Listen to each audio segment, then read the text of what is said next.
মালিকের একটু হুকুমের অপেক্ষা। হুকুম পাওয়ার সঙ্গে সঙ্গে যখন খপ করে থাবাটা মারবে, কলিজার রড খুলে দেবে, সিরিয়া সিরিয়া টানিয়া টানিয়া জানটা কবজ করিয়া লইয়া যাইবে রে বাবা। এক সেকেন্ড সময় আর পাওয়া যাবে না। কাজী বাবা এরকম একটা মজলিস আবার পাইবেন, আবার তওবা করবেন, অনেক দূরের কথা। কত বেগুনা তলে বেলে কোরআনের হাফেজ যেখানে আছে, যাদের পায়ের নিচে ফেরেশতারা খালি নূরের পর হইয়া দৌড়ায়। কত জাকিরিন শাকিরিন সাদা দাড়িওয়ালারা আছে, যাদের কান্নায় আমার মাওলায় লজ্জা ভাই। এমন হক্কানি আলেম, এমন ভালো প্রিয় বান্দারা আছে, যাদের চেহারার দিকে তাকাইলেও সগীরা গুনাহ হইয়া যায়। এরকম মজলিস আর কোনোদিন পাবো কিনা জানি না। কি জীবনের শেষ তওবা মনে করে তওবা করো, আমার জন্য দোয়া করো, আমিও সবার জন্য দোয়া করি। আমার মাওলা যেন তার খাঁটি গোলাম হইয়া কবরে যাওয়ার তৌফিক দেয়। আল্লাহুম্মা আমিন। কথাও বলতে পারতো না, কোনো নির্দেশও দিতে পারতো না, শুধু কম্পিউটারের বটন চাপতে চাপতে সারা পৃথিবী কাঁপাইয়া গেছে। কি কথা ঠিক না? ভালো দেশের জন্য ভালো বাইরে সায়েন্স আর আর্টস পড়া দরকার না, দরকার খালি একটা ভালো মানুষ হয়। কি কথা ঠিক না? ঠিক। তুমি যত বড় শিক্ষিত যদি চোর হও, তোমার শিক্ষার কোনো মূল্য নাই। তোমার চেয়ে একটা রিক্সা অনেক ভালো। তুমি যদি ডাকাইত হও, তোমার চেয়ে একটা ভ্যানের অনেক ভালো। আল্লাহ পাক রব্বুল আলামিন বাঙ্গু সুশীল এই পশ্চিমার ভারতের দালালদের ধোঁকার থেকে আমাদেরকে হেফাজত করুন। তো ভাইরা, রাজনৈতিক জীবনে ইসলাম মানা লাগবে না? লাগবে না? আর বলবেন, আর কেউ বলবেন ধর্মীয় রাজনীতি চলবে না, ইসলামী রাজনীতি চলবে না, মৌলবাদ দমন করা হবে, মৌলবাদ শ্রেণী এখন পর্যন্ত ঠ্যাং টেঙ্গি ভেঙে দেওয়া হবে। ঠিক না? ঠিক।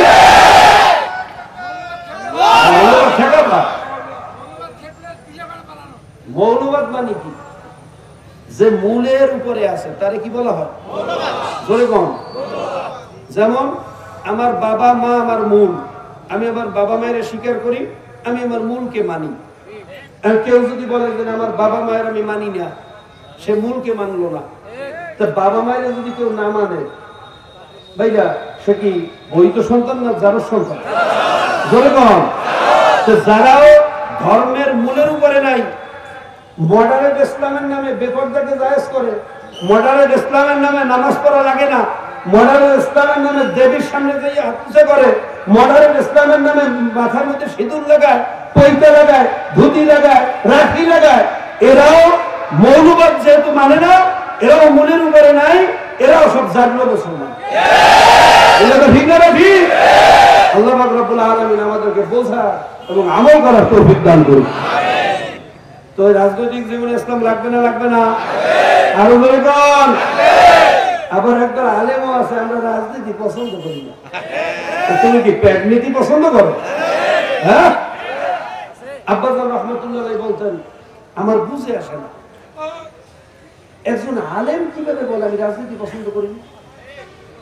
ভাই আমি আপনাদেরকে জিজ্ঞেস করি, আব্বাস বলতেন, আচ্ছা বলেন তো, আল্লাহর নবীর চেয়ে বড় ওলি আর বড় কামেল আর বড় আলেম পৃথিবীতে কেউ আছে? কেউ কোনদিন আসবে?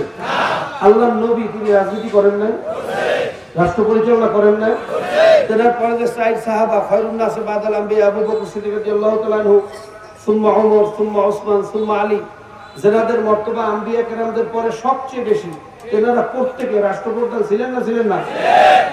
তা আল্লাহর নবী রাজনীতি করছেন, সাহাবায়ে কেরাম করছেন। রাজনীতি সিয়াসাতের উপরে 650 উপরে আয়াত কোরআনের মধ্যে আছে। কি কথা ঠিক না? আর আপনি বলেন আমি রাজনীতি পছন্দ করি না, তাহলে তো আপনি আল্লাহর নবীরই পছন্দ করেন না, আপনি তো কোরআন কি পছন্দ করেন না।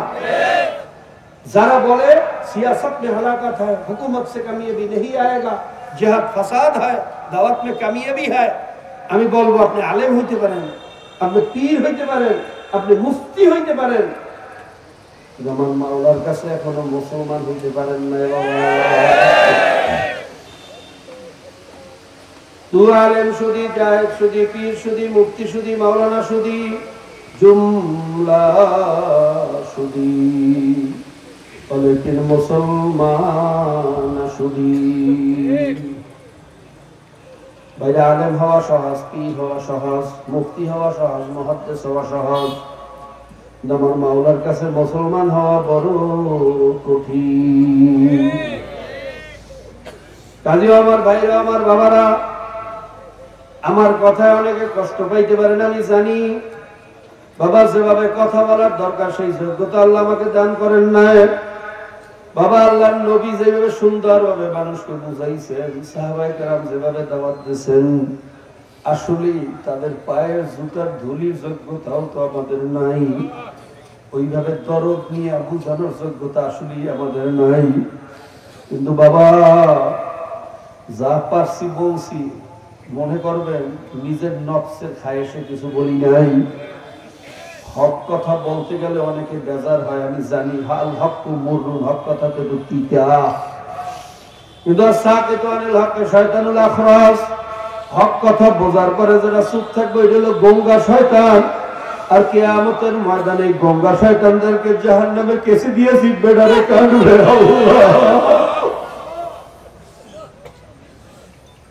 আল্লাহ, তুমি আমাদেরকে মাফ করিয়া দাও, তুমি আমাদেরকে ক্ষমা করিয়া দাও। এই জন্য হক কথা তিতা লাগলেও বলতে হয়, উপায় নাই।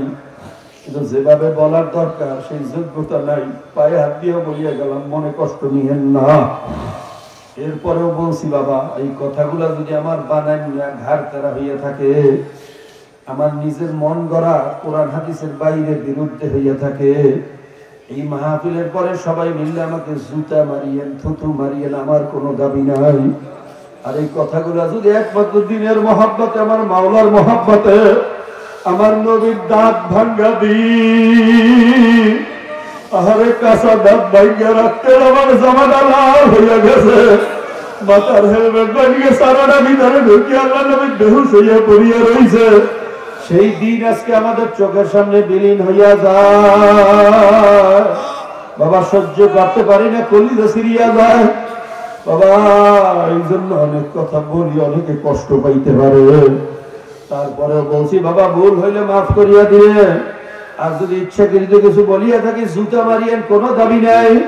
কিন্তু বাবা, যদি হক কথা হইয়া থাকে, আল্লাহ এবং আল্লাহর রাসূলের জন্য হইয়া থাকে, পায়ে হাত দিয়ে বলিয়া গেলাম, এখনো সময় আছে, ফেরো ফেরো ফেরো। কারণ ভাইরা, মাওলার দুশমনদেরকে, আল্লাহ বেঈমান নাফরমানদেরকে যেই আযাবের কথা আমার মাওলায় শুনাইছে, এক সেকেন্ডের আযাব সহ্য করার ক্ষমতা কোনো মানুষের নাই। তবে ভাইরা, ভুল করছি, অন্যায় করছি, বুঝি নাই, না বুঝিয়া করছি, শয়তানের ধোকায় পড়িয়া করছি, দুনিয়ার মহাব্বতে, ক্ষমতার মহাব্বতে পড়িয়া গেছি। এই মুহূর্তে তওবা করিয়া ফেলাও। যদি তওবার মতো তওবা করতে পারি, আমার মাওলা ওয়াদা করছে আমিও তোদেরকে মাফ করিয়া দেব। আমার মাওলা বড় দয়ার মাওলা, আমার মাওলা বড় মায়ার মাওলা। তোমার গুনাহ যদি আসমান জমিন বরাবর হয়, তোমার গুনাহ আসমানও সময় হয় না, জমিনও সময় হয় না। লা তাকনাতু মির রাহমাতিল্লাহ, মাওলার রহমত থেকে নৈরাশ হওয়া, কুফরি নৈরাশ হওয়া যাবে না রে বাবা। তোমার আমার গুনাহ যতই বেশি হোক, আমার মাওলার রহমত তার চেয়ে 1000 গুণে বেশি। আমার মাওলা সব সময় ডাক দিয়া বলতেছে, রে বান্দা বান্দি, আয় আয় আয় আয়, তুই কত গুনাহ করছো, আয় আমার কাছে মাপ চা, আমার রহমত তোর গুনাহ চেয়ে 1000 গুণে বেশি। যদি মাপ চাওয়ার মতো চাইতে পারো, আমি তোদের জীবনের সমস্ত গুনাহ মাফ করিয়া দেব। দাহিয়া কলবির মতো খুনিরে যদি মাওলায় মাফ করিয়া দিতে পারে। হাদিসের ভিতরে ঘটনা আসছে, দাহিয়া কলবি একবার আল্লাহর নবীর দরবারে যাইয়া বলতেছে, আল্লাহর নবী, আমি বড় গুনাহগার, আমি বড় খুনি, আমারে কি মাওলায় মাফ করবেন নাকি? আল্লাহর নবী বলে, ভাই, তুমি যত বড়ই গুনাহগার হও, আমার মাওলা ওয়াদা করছে তওবার মতো তওবা করতে পারলে আমি মাফ করিয়া দেব। দাহিয়া কলবি বলে, হুজুর, আপনি জানেন না আমি কত বড় খারাপ। আমি 99টা মেয়েকে দুনিয়ার থেকে বিদায় করিয়া দিছি, জাহিলিয়াতের যুগে মেয়ে সন্তান হওয়া ছিল অপমানের, তাদেরকে জীবিত কবর দিয়ে দিত। আমার নবী আসার পরে আমার মা বোনদেরকে ইজ্জত দান করছে। আমার নবী এসে ঘোষণা দিল, যার একটা সন্তান মেয়ে তার এক পাও জান্নাতে চলিয়ে যাবে, যার দুইটা সন্তান মেয়ে তার দুইটা পাও জান্নাতে। ঈমান যদি ঠিক থাকে জান্নাত তার উপরে ওয়াজিব। আমার নবী ঘোষণা দিল, মায়ের পায়ের নিচে হলো সন্তানের বেহেশত। আমার নবী ঘোষণা দিল, আইয়ুমা রাজুলুন নাকাত ইস্তাকমালা নিসফাদ্দিন ফালিয়াত্তাকিল্লাহু নিসফুল বাকি। যে বিবাহ করলো দিনের অর্ধেক পুরা করলো, বাকি অর্ধেক হইল আমি মাওলার ভয় ভীতির মধ্যে, ইবাদতের মধ্যে। এই জন্য স্ত্রীদেরকে বলা হয় অর্ধাঙ্গিনী, জীবন সঙ্গিনী, সহধর্মিনী। বিবাহকে বলা হয় নিসফুদ্দিন, দিনের অর্ধেক। আমার নবী স্ত্রীদেরকে ভালোবাসা শিক্ষা দিল। তোমার স্ত্রী যেই জায়গায় গ্লাসে পানি লাগাইয়া মুখ লাগাইয়া পানি খাইলো, ওই জায়গায় যদি তুমিও মুখ লাগাইয়া পানি খাও, এটা আমি নবীর সুন্নাত। মা বোনদেরকে ইজ্জত ছিল না, ইজ্জত দান করলই তো আমার নবী। জোরে দাও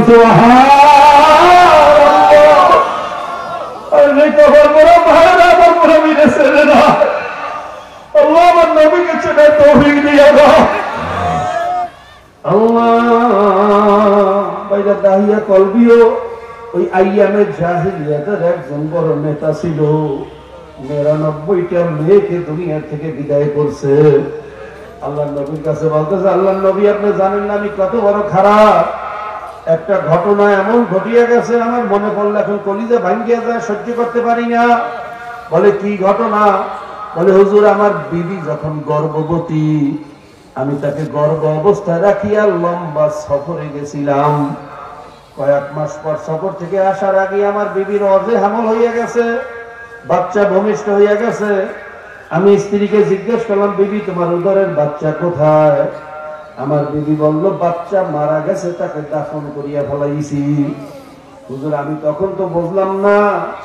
কয়েক বছর পরে একদিন আমার সামনে একটা সুন্দর ফুটফুটে চেহারার মেয়ে, এমন সুন্দর তার চেহারা, এমন তাসুরুন নাজিরিন, তার দিকে তাকাইলে মায়া লাগবে না এমন মানুষ দুনিয়াতে হইতে পারে না।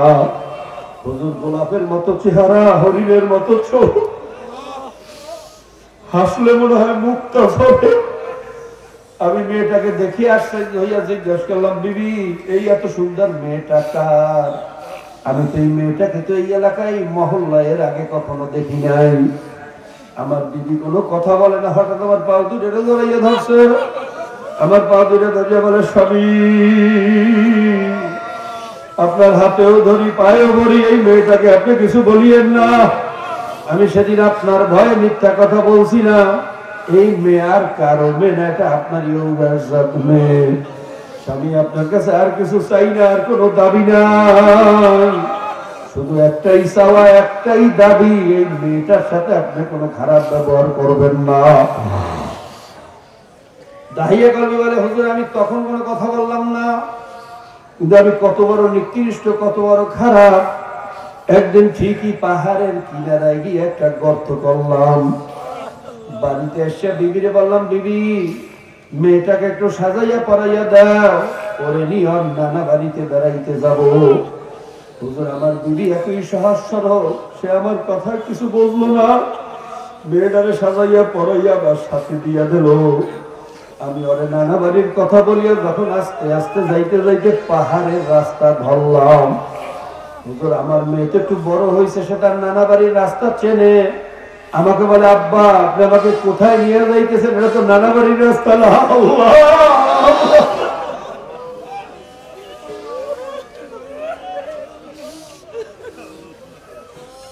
আমি তখন মেয়েটার একটা জোরে দাবার দিলাম, মেয়ে তুই কয়টা রাস্তা চেনো?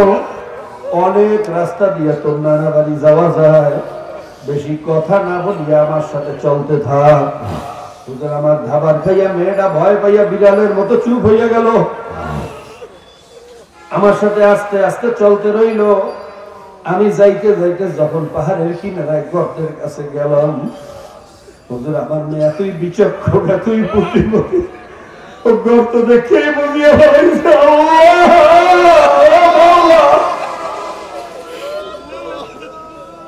হঠাৎ আমার পাও দুটো দাঁড়িয়ে গেছে, আব্বা আপনি আমার মারিয়েন না আব্বা। আব্বা আমি কোনোদিন আপনাকে বাবা বলিয়া পরিচয় দেব না, আমি এই এলাকা ছাড়িয়ে অন্য এলাকায় চলিয়ে যাবো, কোনোদিন আপনার চোখের সামনে আসবো না। আব্বা আপনার পায়ে ধরি আমি পৃথিবীর কারো কাছে আপনার পরিচয় দেব না, আপনি আমার জীবনটা ভিক্ষা দিয়ে দেন, আমারে আপনি মারিয়েন না। দাহিয়া কলবি বলে হুজুর, মেয়েটা এমন ভাবে কান্নাকাটি শুরু করলো, ওর কান্নায় মনে হয় আসমানের ফেরেশতারাও কাঁদছে, কিন্তু আমার পাথরিয়াদের একটু নরম হলো।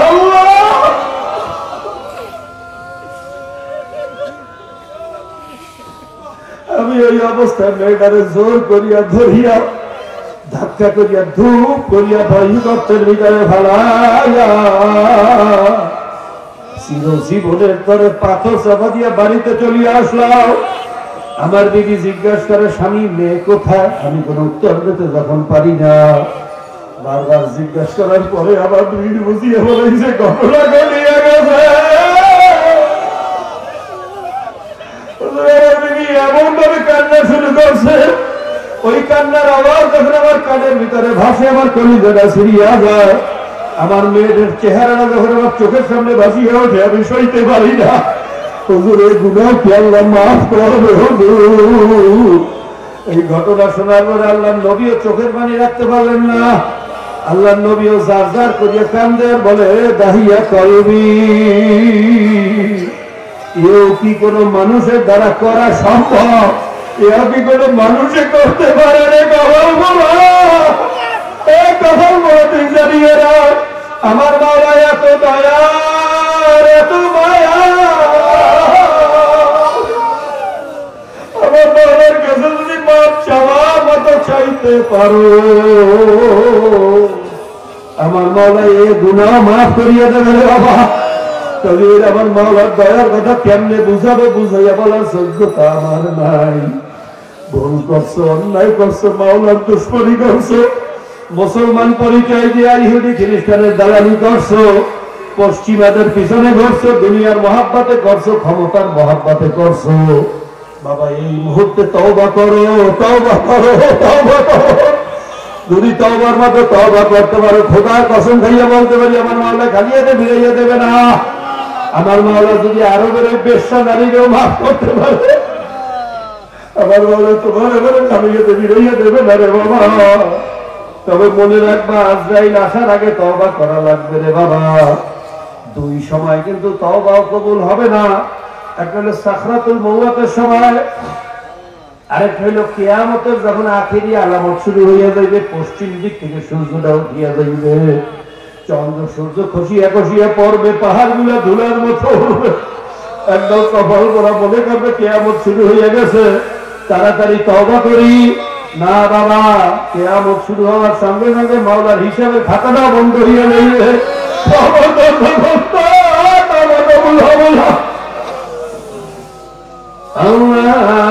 আরেকটা হইল আজরাইল উপস্থিত হওয়ার পরে আজরাইলকে দেখে তওবা করবা, আর সারা জীবন মাওলার দুশমনি করবা।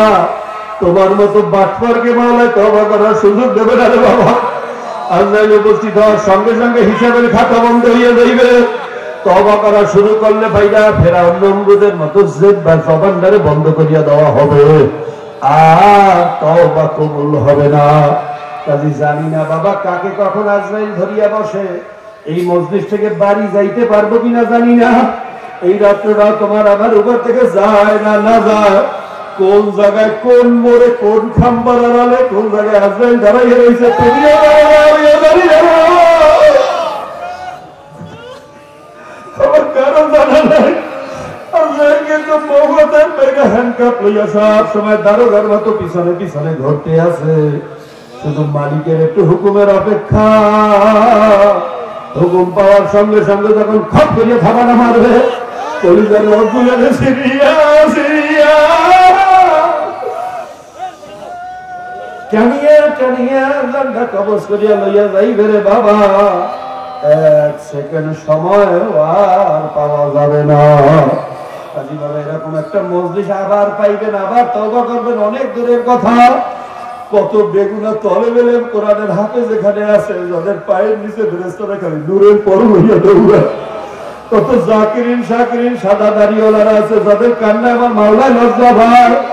এমন হক্কানি আলেম, এমন ভালো প্রিয় বান্দারা আছে, যাদের চেহারার দিকে তাকাইলো সগীরা গুনাহ মাফ হইয়া যায়। তবে এরকম বলছিস আর কোনোদিন পাবো কিনা জানি না। কি জীবনের শেষ তওবা মনে করে একটু তওবা করো, আমার জন্য দোয়া করো, আমিও সবার জন্য দোয়া করি।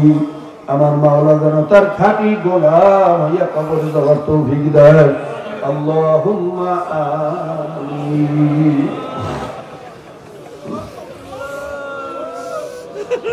আল্লাহ তুমি মজলিসের দিকে চাইয়ে দেখো।